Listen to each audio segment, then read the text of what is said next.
Et je reçois un DM et en gros il me disait: je cherche un vidéaste, est-ce que tu peux être le 20 à Dubaï? J'ai accepté du coup. On est parti au Brésil pour aller faire un match avec Ronaldinho. Ensuite on est retourné à Dubaï pour faire un événement avec Neymar. On était invité par Red Bull Racing. Du coup on était avec Max Verstappen et Sergio Perez. Il vaut mieux publier les choses sur les réseaux plutôt que de les garder pour soi parce que ça peut ouvrir quand même de belles opportunités. J'ai jamais eu besoin de démarcher depuis que j'ai démarré en fait. J'ai arrêté de faire des hooks très violents. J'ai fait des tableaux Excel en analysant pendant des jours l'algorithme. Et en 30 jours du coup j'ai gagné 150 000 abonnés. Au bout de 1 minute, quand on poste ce genre de contenu, on a déjà 30 commentaires et ça fait exploser le truc. Le nombre de vues devient énorme. Niveau conseil pour avoir une audience quali, c'est tout simplement... Nous, c'est Clem et Mumu du blog et de la chaîne YouTube Voyage en roue libre.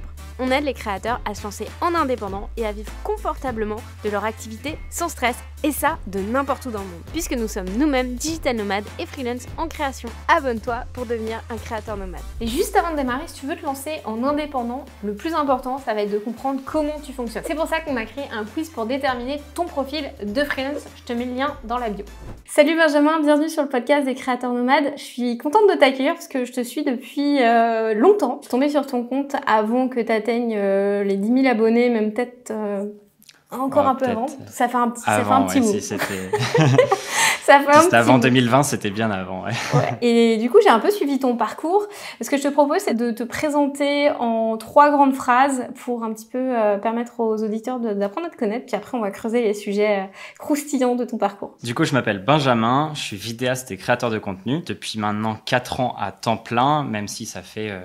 depuis bien avant que je me suis lancé sur les réseaux. Il y a à la fois la partie vidéaste, c'est-à-dire que je produis des vidéos pour des clients divers et variés, et la partie créateur de contenu, où là, je partage mes connaissances et certaines aventures sur les réseaux. Et je collabore avec des marques avec ça. Et comment tout ça a commencé? Ça a été quoi ton point de départ pour aller vers la vidéo? En fait, ce point de départ, je ne sais pas à quoi il est dû, mais j'ai commencé la vidéo quand j'avais 8 ans. Donc j'étais tout petit et je sais pas pour quelle raison, mais j'ai pris le petit appareil photo numérique de mes parents et je le mettais jamais en mode photo, je le mettais en vidéo. Je me souviens, c'était un 2 mégapixels à l'époque, ça filmait en 360p. Je filmais un petit peu tout ce qui m'entourait, je faisais des petites histoires, etc.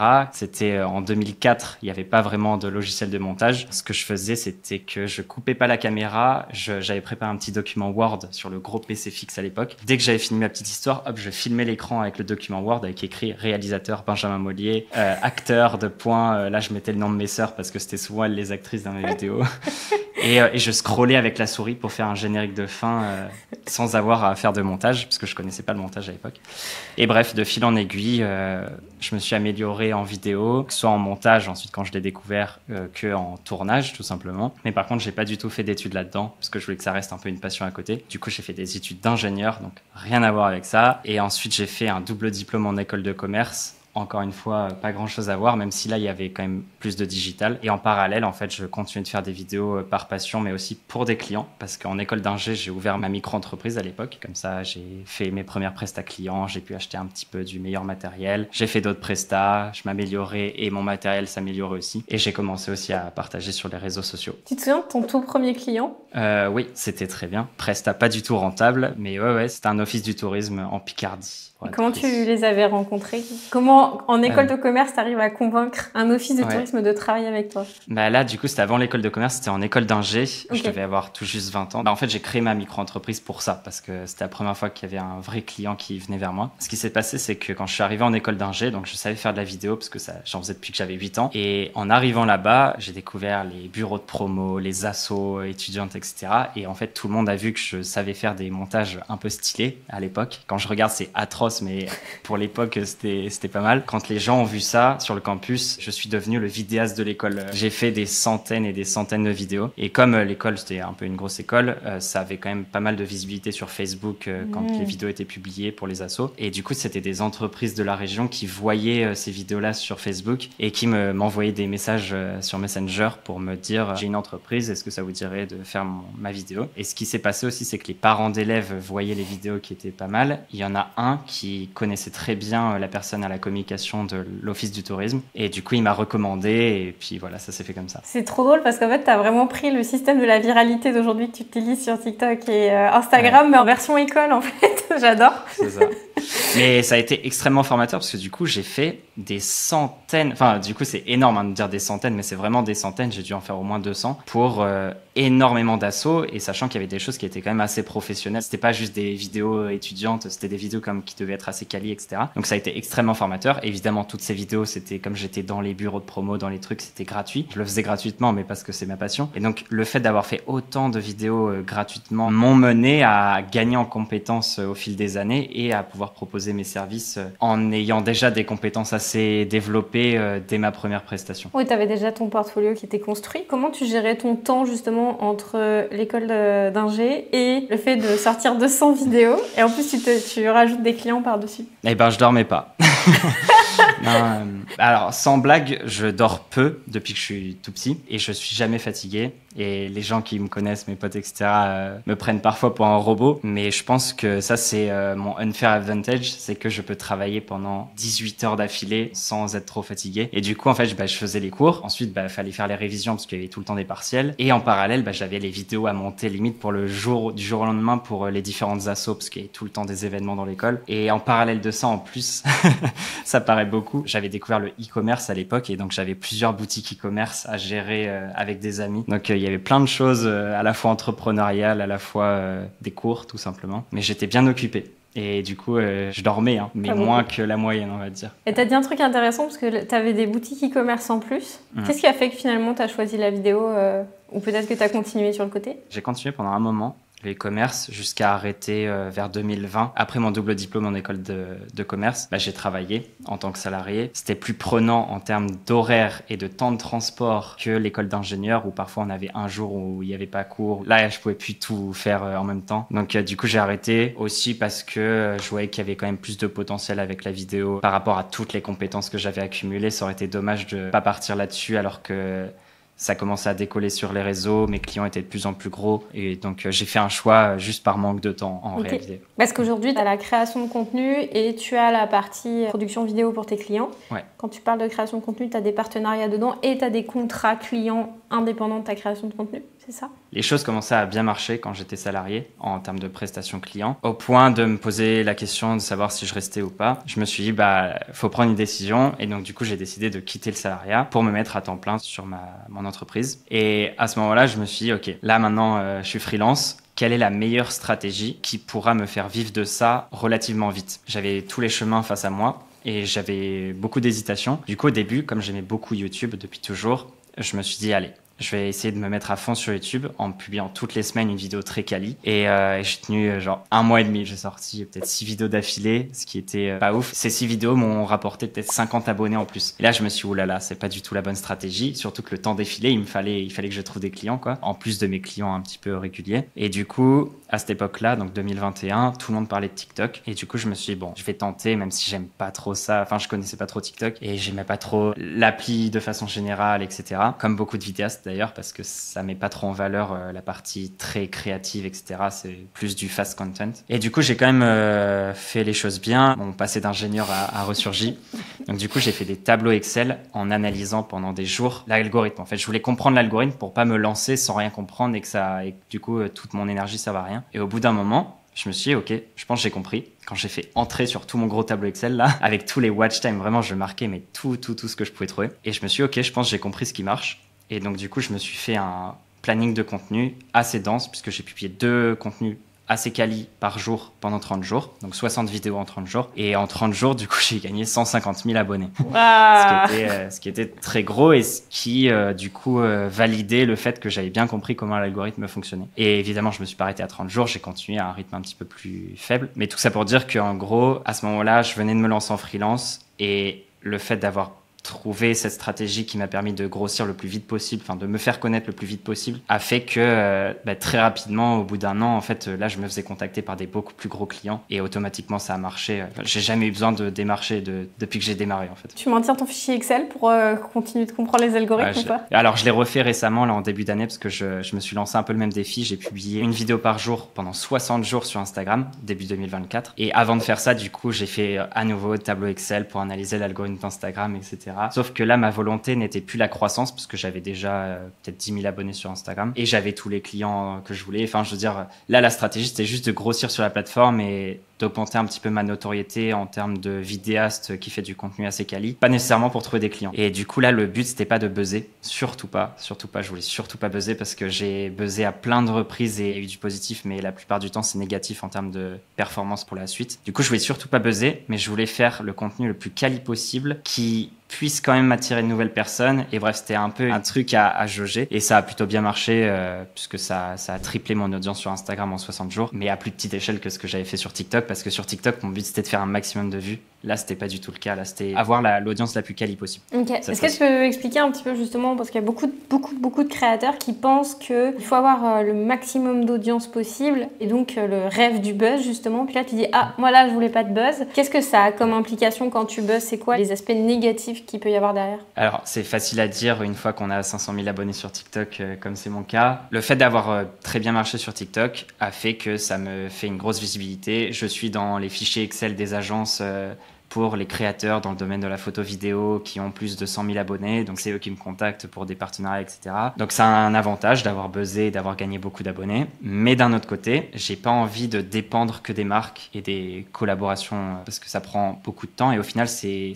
très similaire à des prestations clients parce qu'on a une deadline, parce qu'on a un brief client, parce qu'on a plein de choses. Et ça restreint quand même pas mal ma liberté qui est quelque chose auquel je tiens. Du coup, moi, au fil des années, je me suis dit qu'il fallait que je diversifie mes revenus, que je sois pas dépendant de toutes les collabs ou de mes prestats clients traditionnels où je suis juste derrière la caméra, pas en création de contenu. Et donc j'ai sorti quelques formations, quelques produits digitaux. Et le truc, c'est qu'en fait, avec une grosse audience qui certes attire les marques parce qu'ils voient un gros chiffre, c'est cool. Sauf qu'en fait, parmi tous ces gens-là, il y a la plupart, en fait, ils s'en fichent. C'est juste ils se sont abonnés. Je sais pas trop pourquoi d'ailleurs, parce qu'ensuite ils interagissent plus nécessairement, ils regardent plus les vidéos. Mais par contre, quand on veut vendre ces produits digitaux, ensuite, il y a beaucoup moins de monde, bizarrement.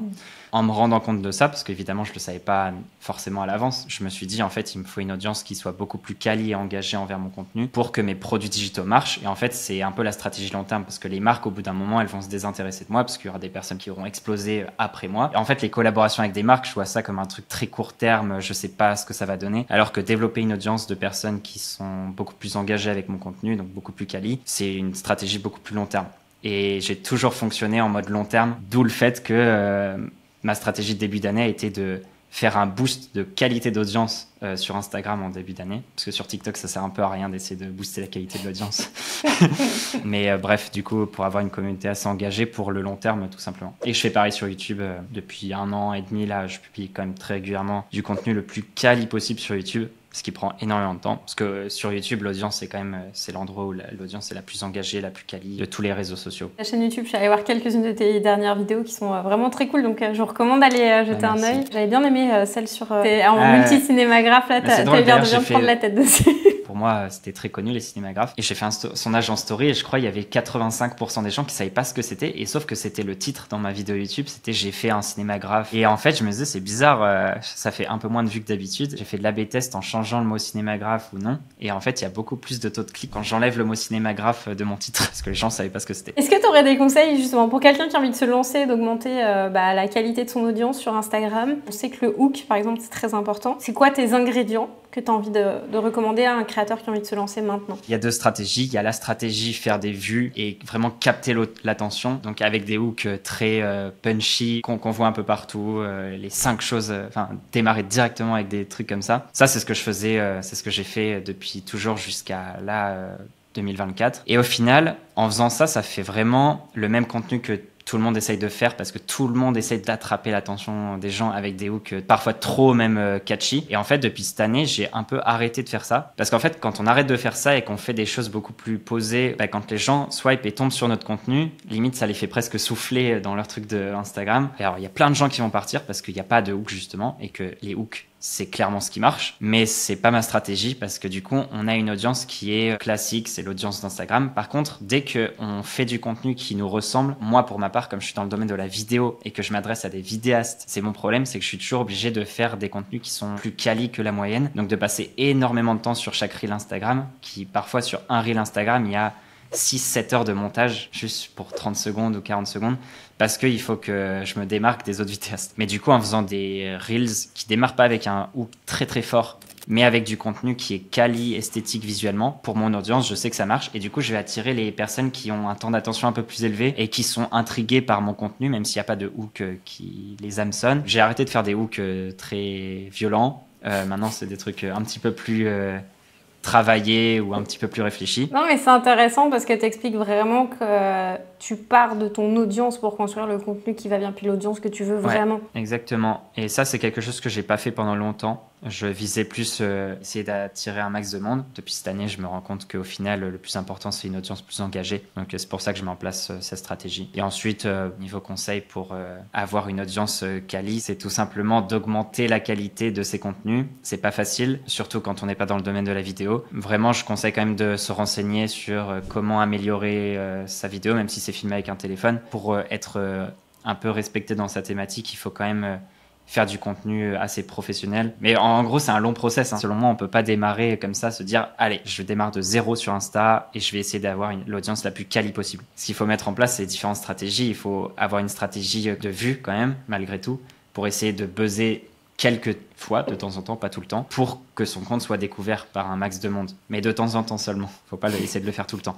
Donc, faut avoir un mix de 70% de contenu instructif qui apprend vraiment des choses aux gens avec beaucoup de qualité et tenter 30% du temps d'essayer d'avoir des contenus qui ont un potentiel viral plus important pour que comme ça, quand les gens découvrent notre compte, il n'y a pas tout et n'importe quoi dessus. Il y a quand même 70% de contenu qui est quand même très quali et qui donne envie de s'abonner tout simplement parce qu'on sait qu'on va avoir beaucoup de valeur sur ce compte. Donc, si tu repartais de zéro, c'est ça que tu mettrais en place? Ouais, c'est ce que je recommande. J'ai une formation sur le sujet et c'est exactement ce que je recommande dedans. Après, c'est dur à mesurer parce qu'on sait pas ce que c'est qu'un contenu viral forcément, mais parfois on peut quand même un petit peu le savoir. Mais ouais, je recommande vraiment de splitter la stratégie en deux, donc du contenu quali, du contenu ayant un but viral, parce que le contenu quali fait souvent beaucoup moins de vues, mais par contre le watch time est très bon, le taux d'abonnement est très bon, alors que sur une vidéo virale, il est beaucoup plus faible. Et de l'autre côté, les contenus viraux qui vont faire découvrir le compte et qui vont donner des coup de boost à chaque fois pour la courbe, pour que ça continue de monter, quoi. Tu travailles avec une liste email justement si tu veux vendre des produits numériques derrière? Alors j'aime beaucoup écrire, mais je suis très perfectionniste sur chaque mot doit être étudié, etc. Je peux pas écrire un truc comme ça et hop, appuyer sur envoyer. Un mail, ça me demande beaucoup de temps à écrire. Il y a plein de choses où je me dis, il n'y a pas assez de valeur là-dedans. Bon, vas-y, je saute l'idée, alors que ça pourrait peut-être intéresser des gens, mais j'ai vraiment envie que chaque email il soit vraiment très très utile. Du coup, j'ai lancé une liste email il y a peut-être 1 an et demi et j'ai fait quelques stratégies du coup avec TikTok, Instagram, ce qui fait qu'en 2-3 mois, j'ai eu 2000 inscrits. Là, je dois avoir quasiment 3000. Et donc en ce moment même, là, je suis en train d'envoyer un email par jour quasiment parce que je suis en train de faire un lancement d'une nouvelle formation. Mais ça faisait très longtemps, ça faisait 6 mois que j'avais pas envoyé un mail avant ça. Ce qui est pas bien du tout. Bref, tout ça pour dire, sur ma liste email, j'envoie des emails avec un petit peu de valeur ajoutée pour les gens qui veulent se lancer dans la création de contenu et qui veulent faire du contenu assez quali et se démarquer par ça sur les réseaux. Mais du coup, j'ai une base email, mais en fait, la plupart de mes ventes ne viennent pas de ça parce que j'envoie pas beaucoup d'emails.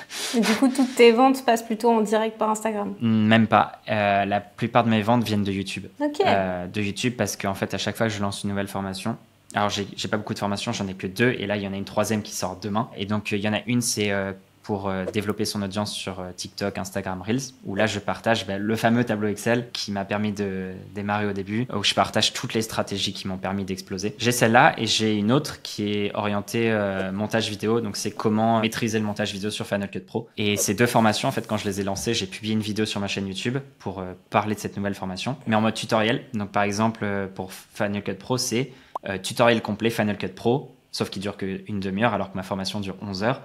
Et donc en gros, je donne toutes les bases vraiment sans filtre. Je donne toutes les bases, sauf qu'évidemment en 30 minutes, on peut pas apprendre tout un logiciel. Et donc du coup, à un moment de la vidéo, je dis si vous voulez aller plus loin, j'ai créé une formation beaucoup plus complète. Donc il y a une seule vidéo YouTube sur ma chaîne à propos du montage sur Final Cut.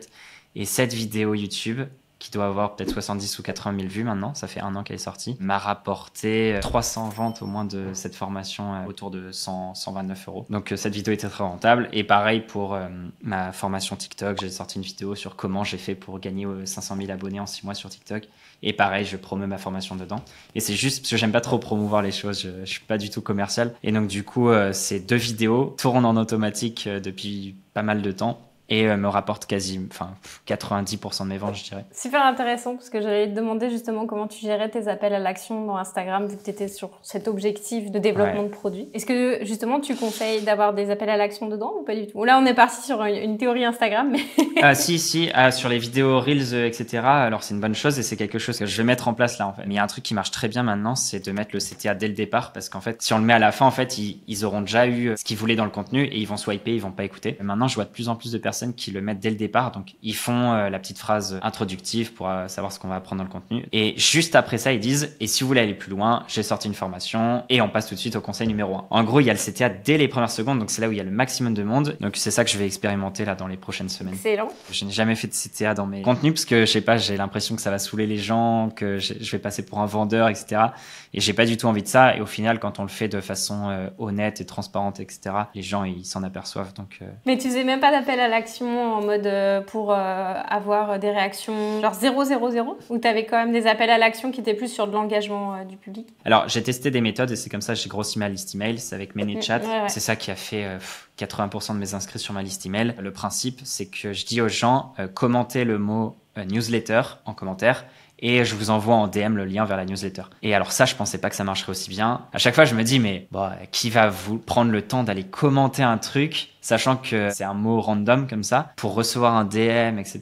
Et en fait, au bout de 1 minute, quand on poste ce genre de contenu, on a déjà 30 commentaires et ça fait exploser le truc. Le nombre de vues devient énorme parce que du coup, l'algorithme, il se dit, mais c'est quoi ce nombre de commentaires énorme? C'est les seuls moments, et je pense qu'il y a eu 4 ou 5 vidéos seulement comme ça sur toutes les dizaines de vidéos que j'ai pu faire. C'est les seuls moments où j'ai fait des call to action dans mes contenus. Pour les contenus courts, je recommanderais pas trop de dire liker, commenter, etc. parce que souvent les gens, je sais pas comment ça s'explique, mais souvent quand on leur dit de faire un truc, ils voudront pas le faire. Alors ça dépend des gens.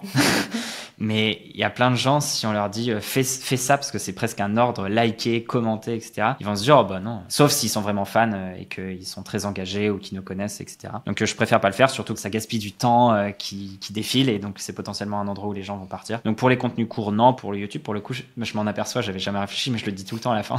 Je dis si la vidéo vous a plu, n'hésitez pas à commenter, à liker, etc. Ça, c'est un réflexe de YouTubeur qu'on a. Voilà. J'avais pas trop pensé, mais c'est vrai que je le fais à chaque vidéo. Super intéressant. On est parti sur une masterclass Instagram. Attends, on est en train de dire beaucoup de choses très intéressantes, puis tu vas passer à autre chose. Donc ce qu'on a fait, c'est qu'on t'a préparé un guide dans lequel on te répertorie les meilleures astuces pour te lancer sur Instagram, partagées par nos invités et par nos propres découvertes. Il est spécialement créé pour les créateurs qui veulent se lancer en indépendant. Le lien est dans la bio. Et c'est reparti, on se retrouve dans l'interview. Et je voulais un peu parler aussi de ton parcours au niveau des types de clients que tu as eu. Il y a un moment donné, tu as été filmé une coupe du monde de jonglage de ballons, de foot. Est-ce que tu peux nous en parler? Comment tu t'es retrouvé là? C'était à Dubaï, si je ne me trompe pas? Exactement. Enfin, c'était à plein d'endroits. Alors ça, c'était assez fou. Et c'est là où la création de contenu peut être magique. Parce qu'au final, il faut se dire que chaque contenu qu'on publie, c'est un peu une bouteille à la mer avec à l'intérieur notre compte sur les réseaux, ce qu'on fait, etc. Et forcément, si on publie toutes les semaines, au bout d'un moment, il va y avoir beaucoup de bouteilles un petit peu éparpillées partout et ça fait un nombre d'opportunités qui nous arrivent parce que plein de gens trouvent nos bouteilles. Donc ça multiplier de façon exponentielle le nombre d'opportunités qui peuvent nous arriver. Et donc, ce qui s'est passé, c'est que ça faisait 6 mois, 1 an que du coup, j'avais quitté le salariat, que j'étais à mon compte. Et donc, je continue de poster sur les réseaux sociaux. À ce moment-là, j'avais pas encore explosé sur TikTok. Donc, j'étais pas très suivi. Je devais avoir 5000 abonnés sur Instagram, 0 sur TikTok, 5000 sur YouTube. Et il y a un footballeur freestyle, le footballeur freestyle le plus connu dans le monde, qui s'appelle Céane Garnier, qui m'a envoyé un DM sur Insta et qui m'a dit, en plus, j'étais en train de créer ma formation au montage vidéo à ce moment-là, donc j'étais focus pendant 1 mois, j'avais refusé toutes les prestats pour me focus à dessus, c'était un gros pari pour moi. Et donc j'étais là en train de travailler là-dessus, c'était le 19 novembre 2021 et je reçois un DM du coup de ce gars qui était vérifié. À l'époque on pouvait pas acheter les trucs de vérifié, donc quelqu'un vérifié c'était gros. Et je regarde, il avait 4 millions ou 5 millions d'abonnés et en gros il me disait cherche un vidéaste, est-ce que tu peux être le 20 à Dubaï? Et on était le 19 et donc moi je pensais qu'il parlait du 20 décembre parce qu'on était le 19 novembre. Et du coup, je lui dis peut-être, c'est pour filmer quoi? En gros, je lui disais, il y a Noël, je vais rater Noël en France, bon, pourquoi pas, c'est pour faire quoi? Et là, il me dit, non, pas le 20 décembre, le 20 novembre, demain. Je me suis dit, quoi? En plus, moi, j'aime bien quand tout est bien organisé, etc. Et là, il me dit demain pour être à Dubaï. Et il me disait pour 1 mois. Peut-être qu'on ira au Brésil et en Arabie Saoudite, mais c'est pas sûr. Du coup, est-ce que tu veux bien? J'ai accepté, du coup, le lendemain, j'arrive à Dubaï. J'étais jamais allé. Et en plus, il y avait personne pour me récupérer à l'aéroport. Et quand je lui envoyais des messages sur Insta, du coup, il me répondait jamais, ou alors il me répondait genre 3 heures plus tard. Sauf que moi, j'étais dans le doute permanent. Et vraiment, je commençais à regretter quand je suis arrivé à l'aéroport et qu'il y avait personne. Je me disais, mais je vais regretter. Qu'est-ce que je me suis embarqué dans quoi? Et au final, bon, quelqu'un est venu me chercher. Et là, j'arrive dans une villa à Dubaï où il y avait 6 footballeurs freestyle aussi qui sont parmi les plus connus du monde. Et en gros, c'était un gros truc, un gros tournage pour filmer des freestylers comme ça qui étaient enfermés dans une villa pendant 6 jours pour faire des gros challenges au jour le jour, publiés sur les réseaux sociaux parce que comme ils sont très suivis, il y a vraiment beaucoup d'engagement pour le coup. Quand je suis arrivé, donc il y avait 4 autres vidéastes de Dubaï, ils ont vu que j'avais beaucoup d'expérience en vidéo et donc du coup ils m'ont dit Benjamin, c'est toi qui lead tout le monde. Et donc, du coup, en fait, il fallait faire des vidéos YouTube avec 5 caméras. Et donc, du coup, moi, je gérais un peu tout le monde. Et ensuite, c'est moi qui faisais les montages de Reels, de YouTube, de plein de trucs au jour le jour. Là, je dormais aussi peu qu'en école d'ingé. Ensuite, on est parti en Arabie Saoudite. On a fait d'autres vidéos pour Red Bull, parce que du coup, c'est un athlète Red Bull. On est parti au Brésil aussi pour aller faire un match avec Ronaldinho. Ensuite, on est retourné à Dubaï pour faire un événement avec Neymar, parce que du coup, lui, il est très connu, et donc tous les footballeurs le connaissent. Et comme j'étais constamment avec lui, parce que j'étais son vidéaste, j'étais tout le temps avec lui, mais H24, et on dormait très très peu. J'ai cru que t'allais dire on dormait ensemble. Non, on dormait pas ensemble. On avait des sacrées suites dans les hôtels. Enfin, c'était incroyable, même si du coup, je pouvais pas trop en profiter. Mais non, j'étais constamment avec lui et du coup, je mangeais avec lui et avec tous les autres footballeurs très connus, les agents des footballeurs. J'étais avec des très gros créateurs de contenu et j'étais dans un autre univers pendant 1 mois. On est aussi allé assister à un Grand Prix. On était invité par Red Bull Racing. Du coup, on était avec Max Verstappen et Sergio Perez. En plus, je savais même pas qui était Max Verstappen. Peut-être que beaucoup de monde savent pas qui c'est, mais en gros, c'est le champion du monde de Formule 1. Je savais pas du tout qui c'était et les gens réagissaient à mes stories en disant mais qu'est-ce que tu fais là-bas, c'est un truc de fou, parce que je savais que les tickets pour accéder au paddock c'était plus de 1 000 € et les gens avaient juste accès quelques minutes au paddock. Moi j'étais toute la journée avec Max Verstappen et Sergio Perez et toute l'équipe d'ingénieurs de Red Bull et en fait moi je devais produire les contenus que Sean publiait en collaboration avec Red Bull Racing. Et bref, j'étais au milieu de tout cet univers assez fou. Les gens même me prenaient en photo, voulaient faire des selfies avec moi parce que comme j'étais que avec des gens connus, ils pensaient que j'étais connu aussi. Et bref, j'étais dans cet univers pendant un bon mois, sachant qu'après, du coup, j'ai fait plein de choses avec lui. Je suis reparti plusieurs fois là-bas et c'était fou. C'était un rythme extrêmement intense, mais ça m'a permis quand même de voir des personnes que j'aurais jamais imaginé voir de ma vie et surtout de voir vraiment tous les coulisses de tout ce qui se passe et de s'apercevoir qu'en fait, mais tout le monde est normal quand je suis dans le vestiaire avec tous les footballeurs super connus, avec Neymar, Ronaldinho et tous ces gars-là. Mais en fait, ils sont tous normaux. Des fois, ils sont sur leur tel, regarder TikTok. Enfin, moi, c'est ça qui me choquait. Je me disais, mais ces gens-là, ils sont au-dessus de tout, etc. En fait, quand on attend d'être servi à table au restaurant, ils sont tous sur TikTok ou alors ils envoient des messages normaux à leurs potes. Enfin, de voir en fait que tout était complètement normal. Ou alors des fois, pour aller à un événement, on était genre dans une Toyota Yaris parce qu'on prenait la première voiture qui nous venait. On n'était pas du tout dans des trucs avec des chauffeurs. Et des fois, on était même 4 sur la banquette de 3 là, à l'arrière dans une minuscule voiture pour aller à un énorme événement brésilien. Alors qu'il y a plein de gens, ils arrivaient avec des super voitures. Nous, on arrivait du coup avec les footballeurs dans une truc minuscule à 4 serrés sur la banquette arrière, plein de trucs du coup qui m'ont permis de vivre des expériences assez folles. Puis au bout d'un moment, comme en parallèle de tout ça, j'ai commencé à publier sur les réseaux. C'est à ce moment-là où TikTok a explosé pour moi. Tout ça a fait que au bout d'un moment, j'avais plus trop le temps de partir à droite à gauche et de pas dormir pendant plusieurs jours d'affilée pour faire du montage vidéo. Du coup, j'ai un petit peu arrêté de travailler avec lui. J'ai mis d'autres potes vidéastes sur le coup, mais c'était une expérience vraiment folle. Ah oui, et ça c'est très intéressant. Au bout d'un moment, quand je connaissais bien Sean, du coup, le footballeur, je lui ai dit mais pourquoi tu m'as envoyé un DM sur Insta alors que je te suivais même pas? En fait, je ne connaissais pas qui c'était. Il m'a envoyé un DM, il aurait pu choisir n'importe qui dans ses millions d'abonnés, un vidéaste qui le suivait au moins. Comme ça, c'était un vidéaste qui connaissait quelque chose au foot. Moi, je suis pas le foot, je connaissais rien au foot. Et du coup, j'ai dit pourquoi tu m'as choisi moi? Et ça, c'est un truc que beaucoup de gros créateurs font, que j'ai découvert là-bas, c'est qu'en fait, quand ils tombent sur un contenu de quelqu'un qui a des bonnes compétences en montage vidéo, ce qui était mon cas, ou en production vidéo, et ben en fait, ils enregistrent les posts. Et en fait, il y en a beaucoup qui faisaient ça, des gros créateurs à des millions d'abonnés, parce qu'ils cherchent souvent des vidéastes ou des personnes rapidement mobilisables comme ça sur des événements à droite à gauche dans le monde. Et du coup, il m'a dit, j'avais enregistré un de tes posts, t'avais fait un truc ultra stylé avec une caméra 360. Et du coup, je disais quoi? Et donc, je suis remonté dans mon fil pour aller trouver le truc. Le post datait d'il y a 1 an avant, donc il datait de 2020. Et en fait, c'était une vidéo mais pourrie. Enfin, pour moi, elle était nulle. Elle était trop nulle.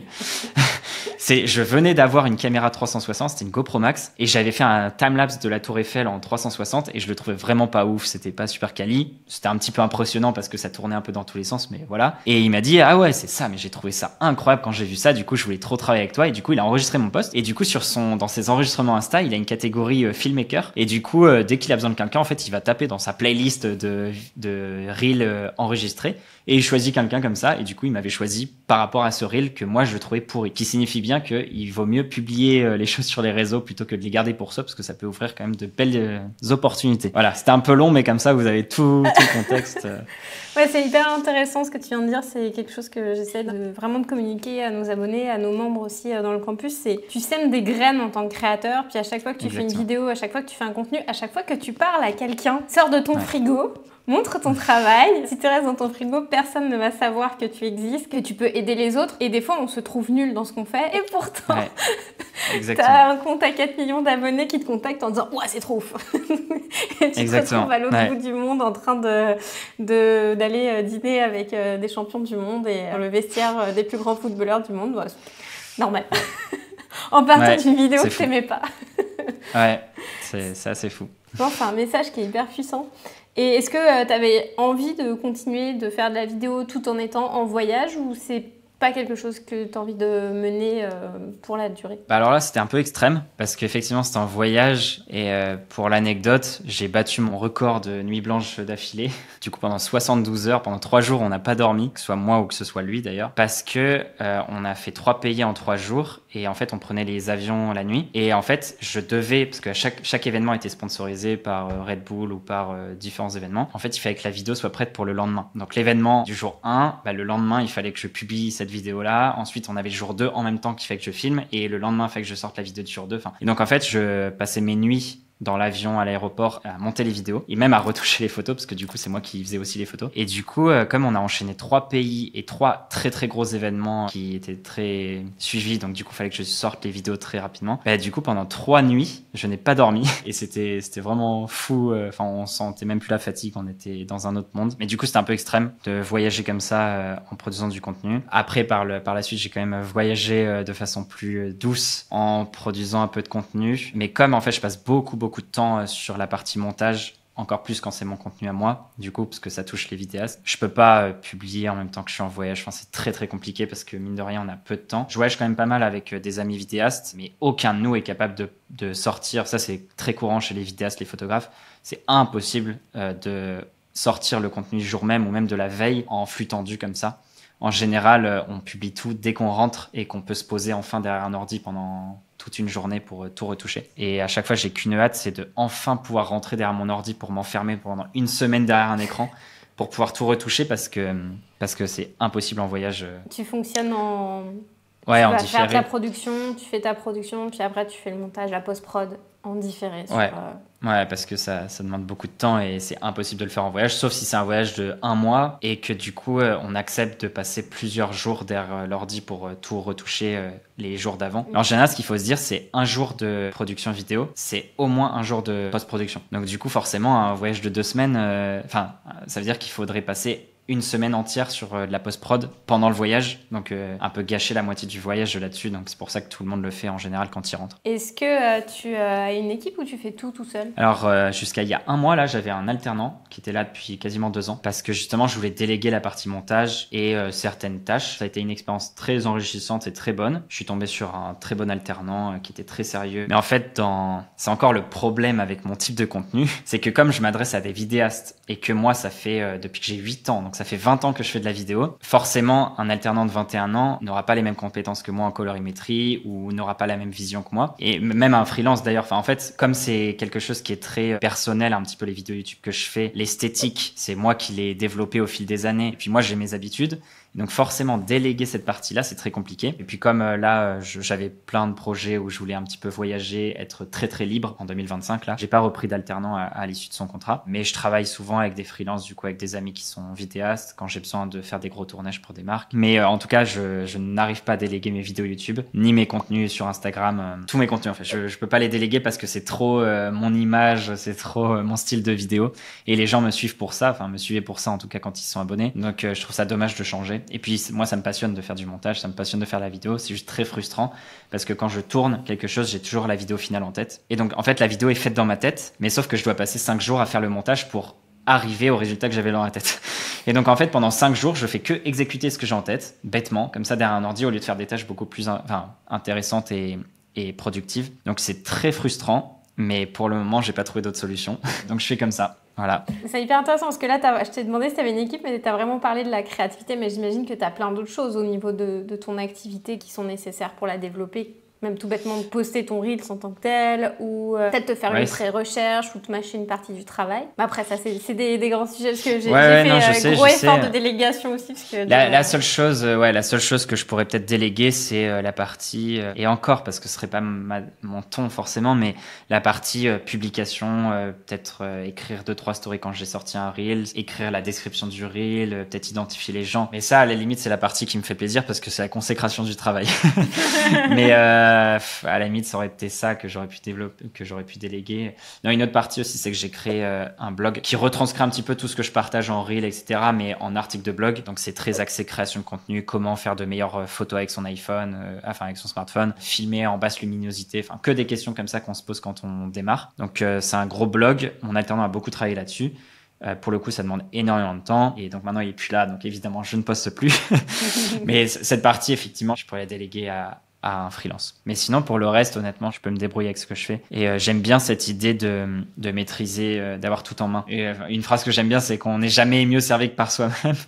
Et du coup, ça, j'aime bien, mais c'est pas bien. Parce que, effectivement, pour aller plus loin, c'est quand même bien d'avoir une équipe. J'avais ce blocage pendant très longtemps de pas, d'avoir le besoin de contrôler tout le processus créatif. C'est pour ça que j'étais freelance, parce que je voulais, t'as l'idée, puis jusqu'à l'exécution, puis d'avoir tout le truc en main. Puis cette année, j'ai appris que si on voulait aller plus loin, effectivement, puis aider plus de personnes. Et à un moment donné, il y a des trucs où il fallait que j'apprenne à déléguer, mais ne pas déléguer ce pourquoi t'es bon, en fait. Ta zone de génie, c'est le montage, donc c'est sûr que c'est hyper difficile à lâcher. Et du coup, c'est quoi tes projets pour 2025 ? Niveau projet, alors du coup, j'ai toujours quelques partenariats long terme avec différentes marques, que ce soit pour de la création de contenu ou même de la marque blanche. Là, typiquement, après-demain, j'ai plusieurs vidéos marque blanche à faire, donc où j'apparais pas, je suis juste réalisateur dessus, pour du contenu court pour Leclerc. Donc rien à voir. Ils avaient fait appel à moi pour différentes choses, mais notamment pour créer des recettes de cuisine en mode très très cinématographique, avec un style très léché qui donne très faim en regardant. Donc tout est filmé avec du super matos, des recettes très esthétiques, et ça avait très bien marché. Quand ils ont posté, ils n'ont jamais eu des stats comme ça niveau rétention d'audience et tout ça.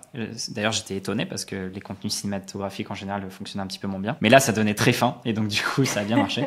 La bouffe, donc du coup, ils ont refait appel à moi. En gros, j'ai toujours des vidéos comme ça, clients qui m'intéressent beaucoup. Parce qu'en soi, des prestations clients, on m'en propose très souvent et je les refuse quasi tout le temps maintenant. Je les donne à des amis. Donc, il y a toujours ces vidéos que j'aime bien faire pour certains clients. À côté de ça, il y a des partenariats à long terme avec certaines marques qui m'accompagnent depuis un moment et que moi, j'apprécie beaucoup et qui me permettent de créer du bon contenu parce que ça me permet de prendre le temps de faire des vidéos YouTube ou des choses comme ça. Donc ça va pas changer. C'est juste que je vais ralentir un petit peu le rythme YouTube parce que Instagram me manque. Et ça, c'est une de mes grosses leçons de cette fin d'année 2024. C'est que début d'année, je me suis mis à fond sur Insta. Donc, je publie tous les jours du contenu très quali. Chaque vidéo que je publiais début d'année nécessitait au moins 5 ou 6 heures de montage par vidéo. Et ensuite, je me suis dit, bon, je vais reprendre YouTube en parallèle de faire les vidéos Instagram. Et au final, je me suis aperçu que, en fait, c'est impossible, en fait, d'être multiplateforme à 100%.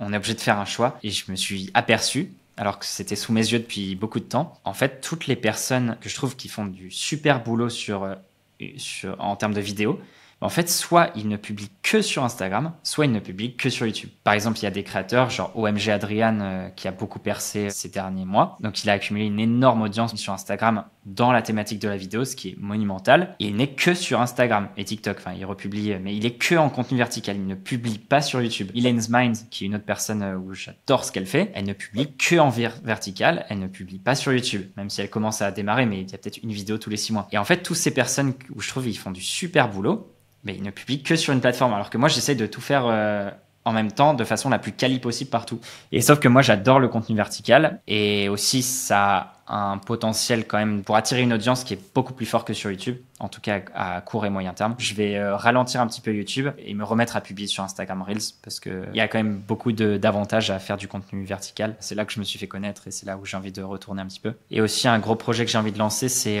en fait, je reçois plein de questions de gens qui veulent faire comme moi des challenges de contenu comme ça depuis tous les jours pendant 30 jours ou 60 jours. Et j'adore partager toutes mes connaissances. Vraiment, je réponds à tous les messages. Mais en fait, je me dis qu'il y a un truc qui pourrait être vraiment cool à faire, c'est de créer un peu une communauté de personnes qui veulent être créateurs de contenu, un peu comme moi, enfin un peu quali, vraiment qui mise sur la qualité plutôt que la quantité. Du coup, c'est quelque chose que je vais lancer dans le premier trimestre 2025, de créer cette communauté de personnes qui veulent être créateurs de contenu pour les aider sous forme de live aussi. C'est en cours de développement, ça. Excellent. Et où est-ce qu'on pourra retrouver ton travail? L'endroit, le centre, le rond-point, on va dire, c'est Instagram, parce que du coup, avec le lien en bio et puis à la fois mes contenus et le lien en bio qui permet d'aller un peu sur toutes les plateformes. Mon pseudo, c'est Ben Films. Ben-Films, F-I-L-M-S. Et puis, de toute façon, après, ça découlera sur toutes les autres plateformes, que ce soit TikTok, où c'est le même pseudo, et YouTube, où c'est Benjamin Mollier. Là, pour le coup, j'ai pris mon nom complet. Mais écoute, merci Benjamin pour tout ton partage. Vraiment incroyable, on a appris beaucoup de choses ensemble. Du coup, je vous invite à aller voir vraiment les vidéos de Benjamin. Enfin, de toute façon, tu l'as dit tout le long, tu as mis vraiment beaucoup d'efforts dans la qualité et vous allez prendre des claques visuelles avec Benjamin en termes de storytelling et tout. Donc, un énorme merci Benjamin pour ton partage. Et avec grand plaisir. Et n'hésitez pas, si vous avez des questions à des moments, n'hésitez pas à m'envoyer un DM sur Instagram et je prendrai le temps de répondre. Si tu veux plus d'études de cas et d'interviews pour lancer ton activité, tu peux regarder cette vidéo. Et si tu veux passer à l'action dès maintenant pour développer ton compte Instagram, je t'ai mis le lien juste en dessous. Et si c'est pas déjà fait, abonne-toi, partage et voyage.